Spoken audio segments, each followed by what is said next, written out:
field, you make a very good point, is filled with hoaxes and scams and what have you. It doesn't mean, however, that all of it is. And in fact, what we're saying after 8 years of research, we have found the documents, the top secret witnesses, the insiders willing to testify under oath before Congress that this is true. Now, here's another key point. Some of the people who are in this witness pool, Mr. Sheehan, myself, and a couple of other attorneys, are members of state licensed professions. And what that means is that if we are perpetrating a hoax, we will lose our license to practice medicine, we will lose our license to practice law, because we'll be perpetrating a hoax upon the public. So what I would say to you is that the group of people before you are very credible, and the others whom we have identified are. We are not the CIA. We have not been able to do a $50,000 background check on each person. I'll give you that caveat. But we have done very serious interviews and vetting. And by the way, these people have presented their DD-214s, their defense forms, other documentation that show the two DD-214s and others that show that they were in the military at a certain place and a certain time. So we're very comfortable that, in fact, that the weight of the testimony will carry the day here and that this is real. Yes, I had an insight, and it relates to your question. There have been tens of thousands of sightings and experiences from all over the world. Only one needs to be true. Because if only one is true, then the entire case, the non-reality of the extent, falls apart.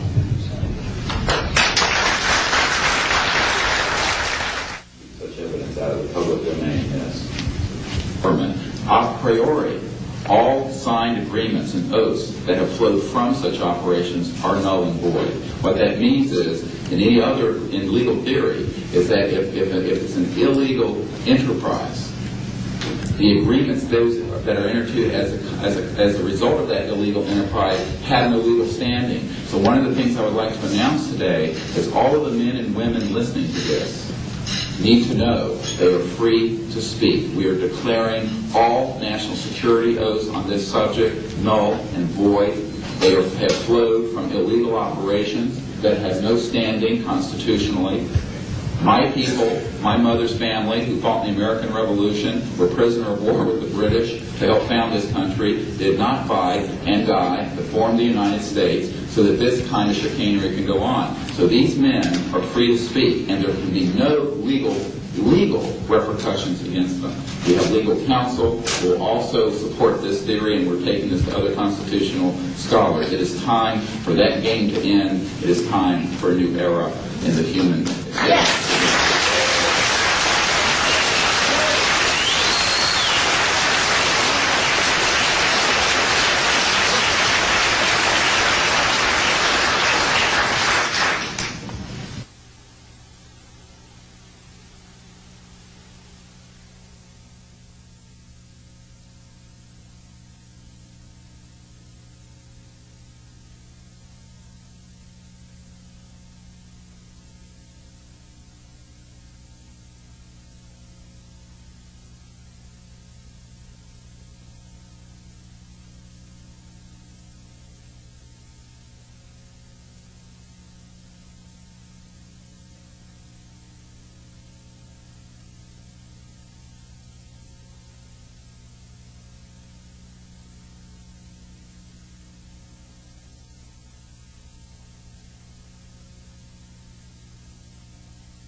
Has also escaped the oversight of the president, we know for a fact that this has happened. I personally briefed President Clinton's first CIA director on this. I was informed that they had no access to these projects, although they knew they existed.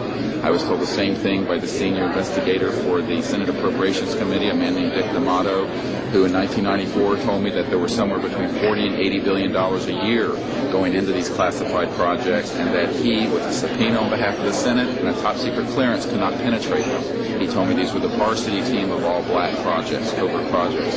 So this is really serious stuff, and it brings into question, have we gone down the road that Eisenhower warned us about a little too far when he said, beware of the military-industrial complex, that it can escape the checks and balances of our democracy. And I think on this particular issue, it in fact has, and it's time for the Congress to represent the people in this regard and to reassert its oversight of these projects. One last question. When you talk about putting the checks and balances back into place, talk about the passion of these people, if you would. How confident are they? Well, they know what they saw. I mean, these are men ranging from Air Force and NRO officials to people who have been contract agents for the CIA to people who have been pilots in World War II and are heroes of our country, the greatest generation that Tom Brokaw talks about. And so what I have to say to you is that these people know what they saw. They're not going to be speaking about anything except what they directly witnessed. And we're not talking lights in the sky and swamp gas. We're talking people who have actually retrieved extraterrestrial vehicles who are going to be here today. Very good. We'll take one picture of that. That's concrete and that's based on reality. But anyone who does further research in this field will find that they are not hostile. None of them are hostile. They have shown us that they can shut down missile silos and rockets. They have not destroyed us, and they've been here for tens of thousands of years. We know of 50 years worth, more or less, of secrets. We know of major... And the fact what is... about this hybrid breeding program that keeps being referred to? Well, again, we're not dealing with these kinds of things. We are dealing with credentialed, unimpeachable witnesses here who have worked in projects. We're not dealing with that. We're dealing with what we know. What we know is that these are not hostile entities. I don't know how to explain this to you except that people here are all still here. The world is still here. And they have shown us what their technology is capable of doing. And you can yet imagine, and you can hear from witnesses who have worked in fields of re-engineering, back engineering, what kinds of technologies can come out of this to literally save people from the suffering that's going on right now. I don't doubt the possibility of that. Yes, and that's what this disclosure is about. It isn't about these other kinds of stories that you have no proof of and nobody does. And the fact is, we have proof here of what we're saying. Well, they have removed artifacts. Well, again, we're not going to deal with this kind of story, and a lot of that is manufactured also. That's true. So what we're dealing with here is concrete evidence, documents, people who've been working in the industry, naval military industrial complex, the intelligence. I worked in the MX Missile, and I was doing if I went public with that whole story. So you can imagine.